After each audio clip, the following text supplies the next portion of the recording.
Senhor confirme essa vocação, não só dele, mas também toda a igreja.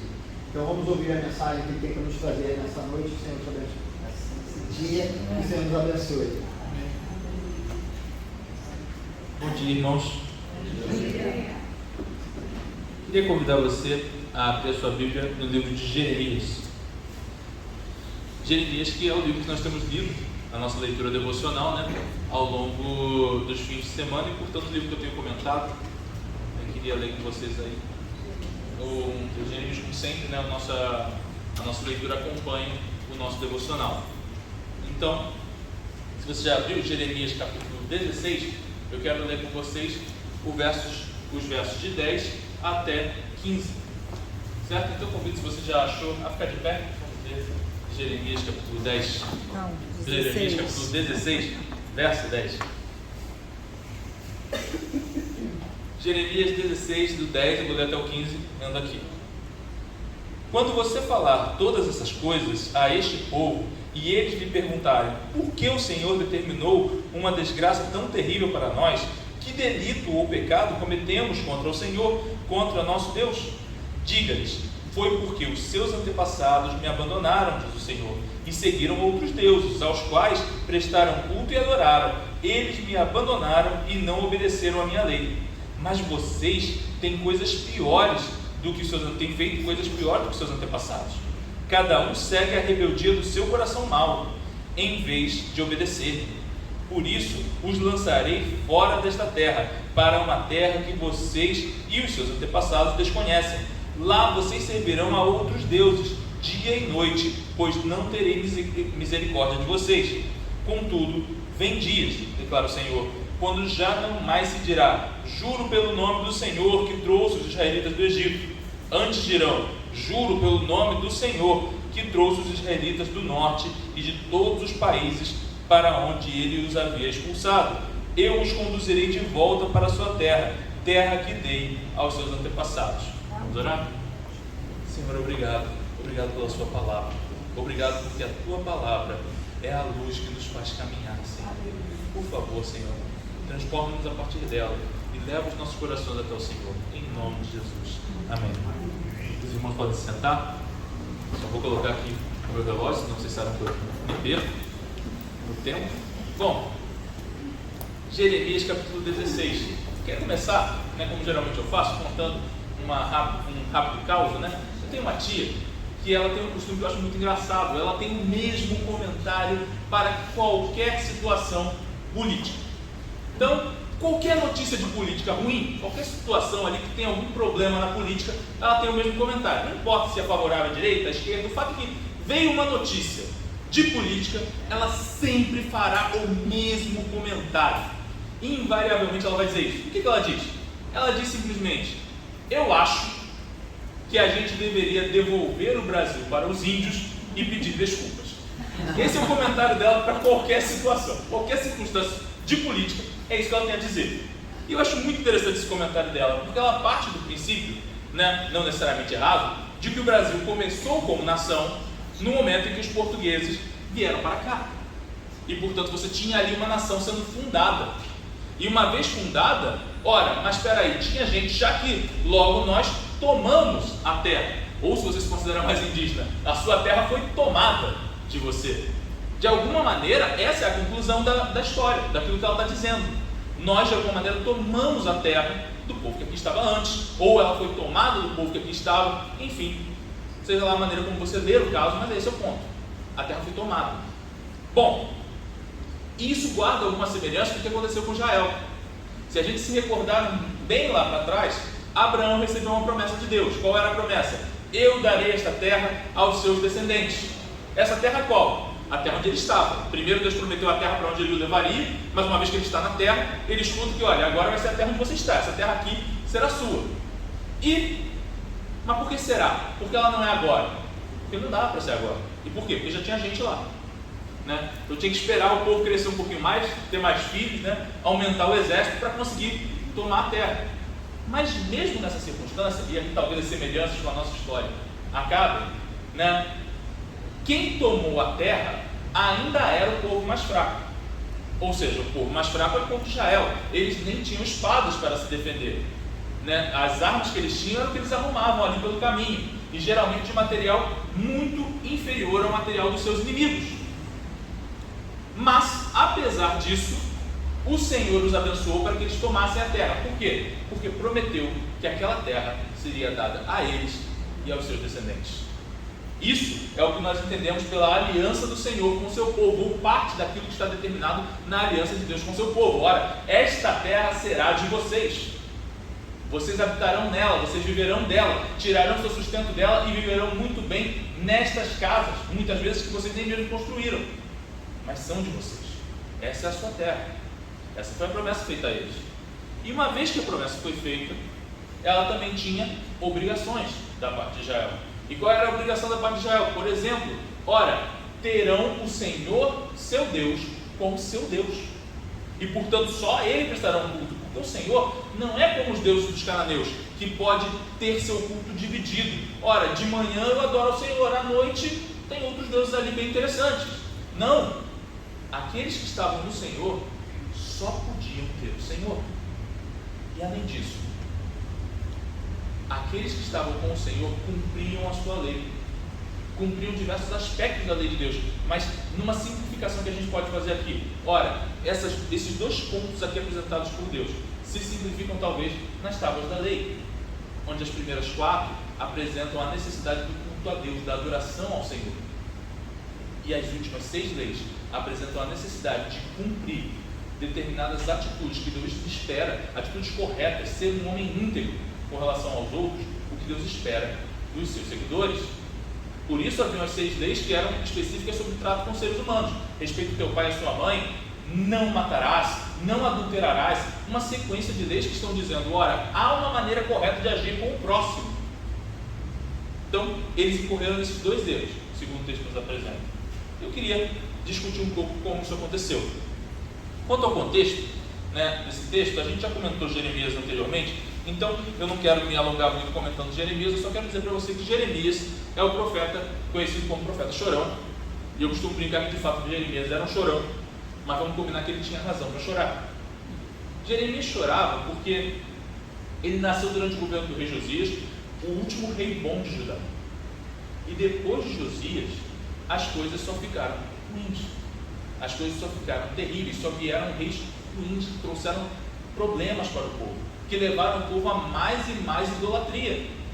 E o profeta que Deus chamou para o quê? Para acusar os erros cometidos por aquele povo. Ora, sendo ele profeta e chamado para acusar, ele foi muito maltratado por cada um desses reis. Isso é Jeremias. E Jeremias está cada vez mais se encaminhando na sua promessa de punição, já não mais da maneira como Deus costumava punir, onde Deus dizia, ora, se vocês não se corrigirem, então eu os punirei. E cada vez mais o que Deus dizia era, logo eu os punirei. Cada vez mais não havia mais esperança de que aquele povo se arrependesse. Cada vez mais a única coisa que vinha era, logo chegará um momento em que vocês estarão gritando de dor, que o sofrimento virá. É isso que está sendo apresentado aqui por Jeremias. Certamente vocês serão exilados, levados para fora da sua terra. E é nesse ponto que Jeremias então ouve do Senhor o que ele deve dizer quando lhe perguntarem por que isso aconteceu. E aqui eu quero então começar a analisar esse texto com vocês. A coisa que mais me espanta nesse começo do texto é que a pergunta do povo para Jeremias é, o que nós fizemos? Mas Jeremias, o que a gente fez? O que a gente pode ter feito? Eu lembro de um filme, eu sempre cito um filme, né? Eu lembro de um filme muito bom, porque não tem na Netflix, se você quiser ver, né? Chamado Os Intocáveis, que conta a história da prisão do Al Capone, do famoso mafioso americano lá da cidade de Chicago. E o Al Capone, eu acho muito interessante isso no filme, né? Ele cuidava para que seus negócios não fossem descobertos. Todo mundo sabia que o Al Capone era o dono de tudo quanto era local de crime naquela cidade, mas ninguém conseguia conectar o Al Capone aos seus crimes. Não havia meio de você apontar para ele e dizer, aqui ó, aqui está, ele cometeu crimes, aqui está, esse homem é culpado. Todos sabiam que ele era culpado, mas de fato ele conseguiu de alguma maneira maquiar as suas atividades para que ninguém descobrisse. E enquanto ele faz isso, ele pensa ser de fato protegido da justiça, e ele tenta fingir que é um bom homem, Ele sempre tenta posar como se ele fosse a pessoa mais importante da cidade, aquela pessoa maravilhosa, filantropo da sua cidade.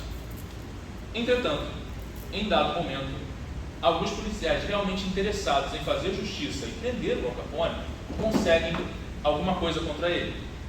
Conseguem descobrir as suas várias propriedades e percebem que elas não condizem com a sua declaração de imposto.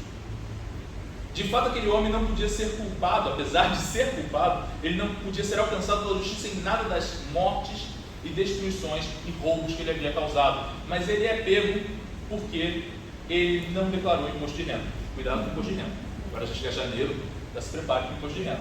Aquele homem é preso porque não declarou o imposto de renda. E então, quando ele está para ser preso, ele faz um comentário que eu acho muito interessante. Ele diz: vocês vão me prender só por isso. Aquele homem sabia tudo de errado que ele tinha feito. Ele realmente merecia ser preso. Mas surpreendentemente ele consegue olhar para as pessoas e dizer: vocês vão me prender só por isso. Ele de fato fica diante de um juiz que, diga-se de passagem, a história nos conta, era corrupto. E ele olha nos olhos do juiz e consegue dizer para ele: como vocês podem fazer essa injustiça? Isso é o que está acontecendo aqui na descrição de Jeremias. Um povo que comete muitos pecados, que sabe que está errado, sabe o que faz, mas acredita que ninguém vê. E como eles acreditam que ninguém vê, eles dizem: ora, Senhor, por que estamos sendo punidos? Nós não merecemos ser punidos. Por que estamos sendo punidos? Nós não merecemos. Mas a verdade é que quando eles olham lá no fundo e percebem tudo que eles fizeram, eles sabem que merecem ser punidos. Eles só querem acreditar para si mesmos que não merecem. E nisso eles se diferenciam das gerações anteriores, pois as gerações anteriores deles, pelo menos, tinham a decência de saber que eram culpados. E então, quando Deus lhes trazia males, eles diziam: ora, Senhor, nós merecemos o que estamos recebendo, por favor, nós nos arrependemos, livra-nos do mal que veio sobre nós.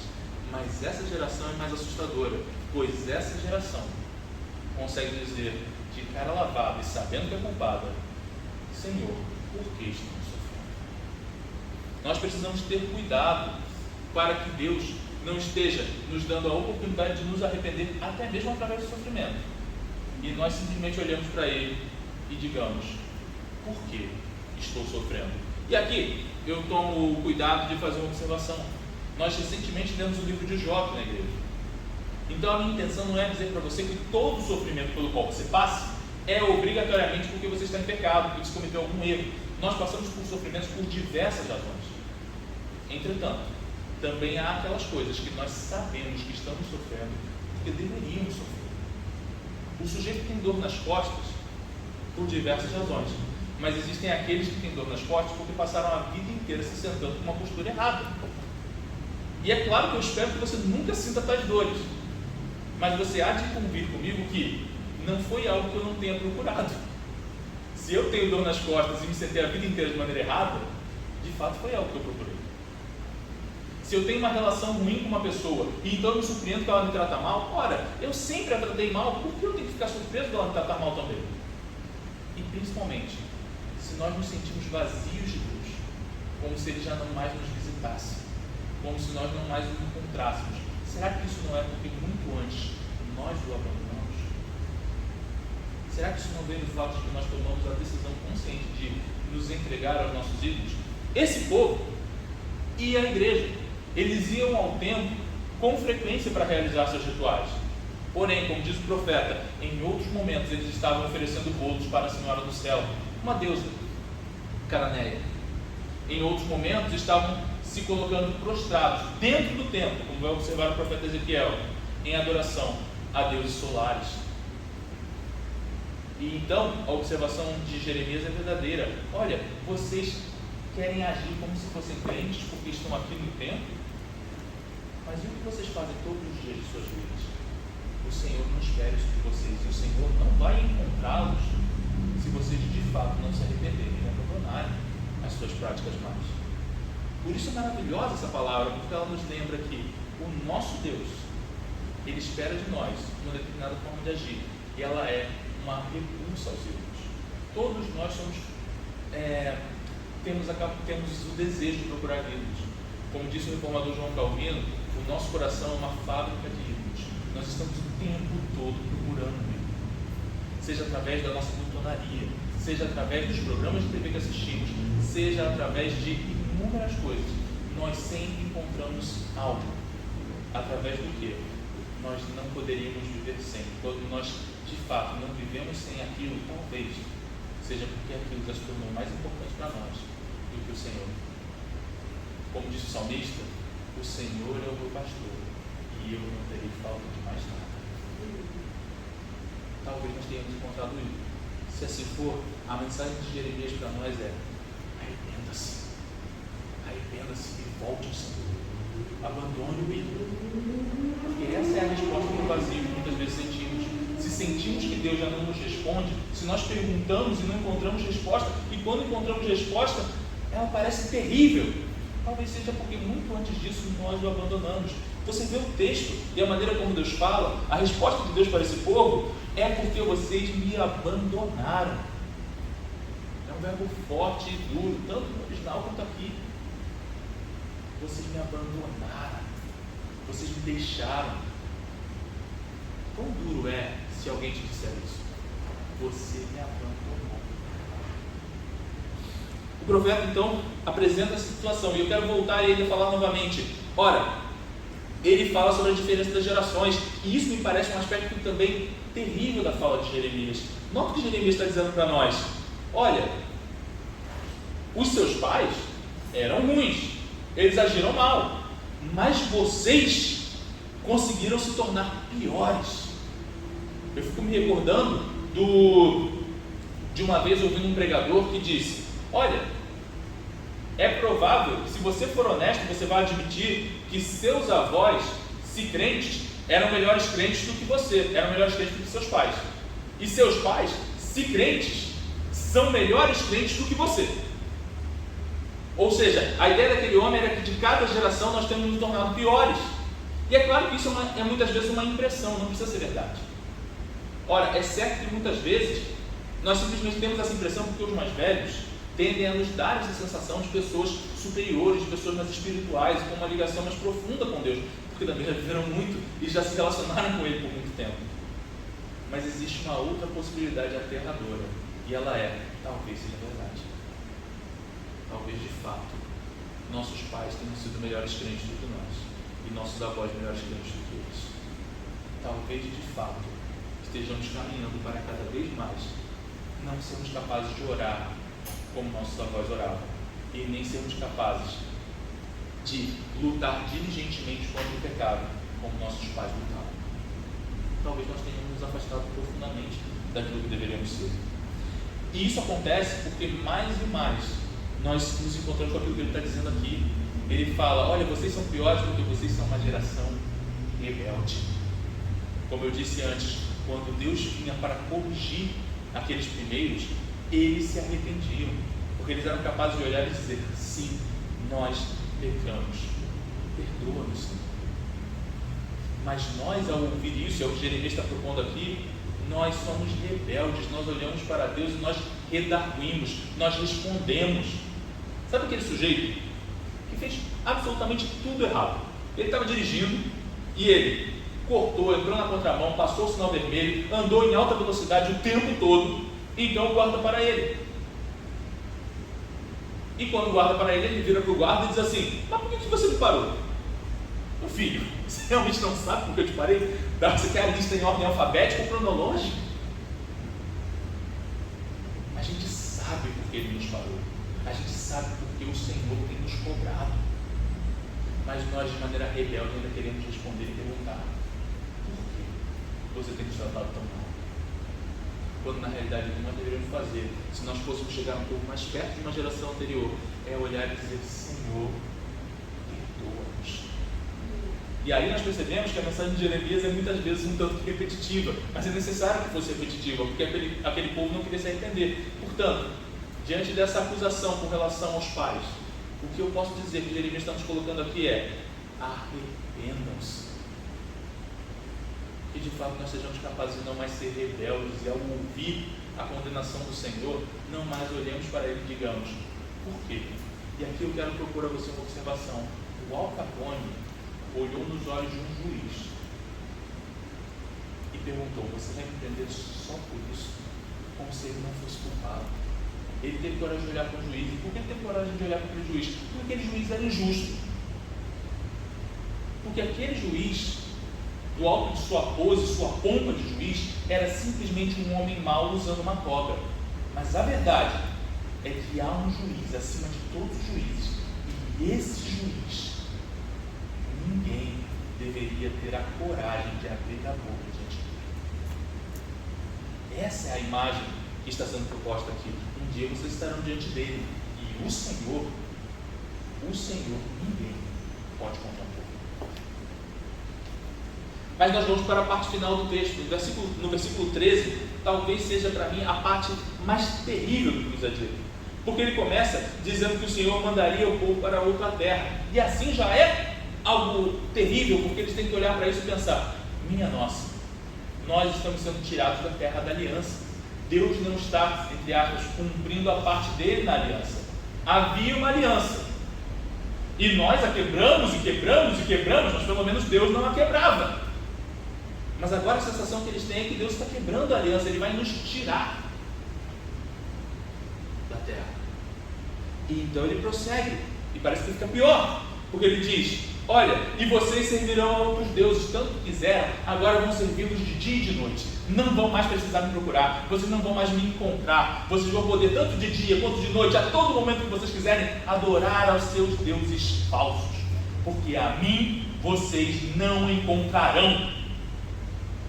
E se assim já está ruim, eu digo, ainda fica pior, porque o verso 13 se completa, e ele diz, não terei misericórdia de vocês. Eu lembro sempre de um pregador americano que disse certa vez, se a misericórdia de Deus por alguns segundos nos abandonasse, a terra se abriria debaixo dos pés de cada um de nós. Então poderia haver uma piada da nossa parte, dizer, tudo bem, nós estamos no segundo andar, o máximo que vai acontecer é a gente cair ali para o primeiro andar. Mas você sabe que não é isso que tem que ser. As portas do inferno se abririam, e elas não se abririam porque elas não podem resistir à igreja, elas se abririam para nos engolir, porque é isso que nós merecemos e que só não nos acontece porque Deus tem tido misericórdia de nós. Porém, graças a Deus por Jesus, e através de Jesus é que nós podemos entender também os versos 14 e 15 que completam essa informação, porque de fato a imagem precisa ser assustadora para que nós entendamos o perigo que é um coração rebelde. E portanto Deus fala de maneira assustadora. E ele fala sobre a ausência de misericórdia, como aquele povo sentiria a ausência de misericórdia, porque seriam levados para outra terra. Mas o Senhor jamais tem a intenção de desfazer a sua aliança, porque aqueles que estão debaixo do sangue do Senhor Jesus Cristo serão protegidos por Ele até o fim. E é por isso que ele diz, de fato vocês serão levados, mas um dia eu os trarei de volta. Um dia eu vou trazer vocês de volta, e vocês vão retornar de maneira tão poderosa, que já não poderão mais falar como vocês lembravam do Egito. Lembram-se do Egito? Lembram-se das coisas poderosas que Deus fez no Egito? De como Ele ofereceu aos egípcios a oportunidade de libertarem os escravos, mas eles não quiseram, e então foram afrontados por uma praga pior do que a outra. E então lembram-se que depois de 10 pragas, Faraó finalmente libertou o povo, e quando eles saem, eles vão até o mar, e o mar se abre ao meio para que eles passem a pés enxutos pelo meio do mar, que deveria ser completamente cheio d'água. E alguns ainda dizem, ora, aquela água na verdade estava só baixa. Não, porque o Espírito diz que estava seco, e se aquela água estivesse apenas baixa, então o milagre seria muito maior, porque depois que atravessaram, os egípcios vieram atrás e se afogaram. E que dificuldade seria se afogar numa água rasa? Os egípcios se afogaram, e o Senhor poderosamente libertou o seu povo. Mas aqui nos é dito, olha, o que eu vou fazer para libertá-los é ainda maior do que aquilo que vocês viram antes. A verdade, e o que encontramos aqui, é que mesmo nesse castigo, mesmo nesse sofrimento que eles estão prestes a enfrentar, quão terrível é o exílio, o Senhor está dizendo: ainda aqui vocês estão recebendo a minha misericórdia, porque eu estou dando a vocês mais uma vez a oportunidade de se arrepender. Vocês não quiseram se arrepender como seus pais, precisaram de uma pancada ainda mais forte, mas eu ainda assim estou fazendo isso para que vocês se arrependam. E veja só, quando nós nos arrependermos, que poderosa será a ação de Deus em nossas vidas, a tal ponto que ela vai dividir as nossas vidas entre aquilo que era antes e aquilo que é depois. Como foi com o calendário, onde nós sempre nos recordamos que nós contamos os anos a partir da vinda do nosso Senhor Jesus Cristo, assim também na vida daquele que se arrepende, a vida se parte ao meio entre o que era antes e o que vem depois. Que nós possamos então, como disco arranhado, dizer de novo: nós precisamos nos arrepender. Essa é a mensagem do profeta Jeremias: deixar os nossos ídolos e abandonar a nossa rebeldia para que o Senhor venha sobre nós. Eu encerro com uma história que eu particularmente gosto muito, de um filme, mais um filme, chamado Quiz Show, onde você conta a história de um homem. Eu não vou falar tanto da história desse filme nesse caso, mas onde conta essa história de um homem que ele usava um determinado truque para conseguir ganhar dinheiro. Era uma mentira, ele estava enganando as pessoas, e ele estava conseguindo fazer dinheiro através disso. Assim como Al Capone, não havia meios dele ser pego. O agente do FBI que o investiga fica amigo dele e comenta: eu não tenho meios de te prender. Não há provas. Eu sei que você é culpado, mas eu não tenho medo. Eu não tenho jeito de conseguir te colocar no tribunal e te prender. Mas mesmo assim ele leva uma CPI adiante, para tentar ver se alguma coisa acontece. E aquele homem vai até a CPI. Ele olha diante de todas aquelas pessoas e ele confessa: sim, eu recebia todas as respostas do jogo antes do jogo acontecer para continuar vencendo. Era tudo uma farsa. Nós mentimos para todas as pessoas e ganhamos dinheiro em cima da boa fé das pessoas. Aquele homem então perde tudo que tinha, ele perde sua boa colocação na sociedade, ele tem que trabalhar num dos piores lugares, ele vai embora, e no que ele está indo embora, perdendo tudo, inclusive destruindo até o nome de seu pai, porque ele dividia o nome com o pai. O agente da FBI olha para ele e diz: e aí, valeu a pena? E ele responde: valeu muito, porque hoje à noite eu vou deitar a cabeça no travesseiro e vou dormir. É melhor estar bem com Deus do que bem com os homens. E quando estivermos bem com Deus, tudo mais não importará.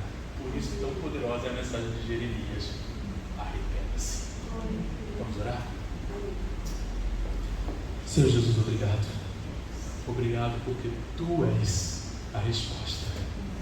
Se não o tivéssemos, tudo que nós teríamos era a ausência da misericórdia e a certeza do inferno.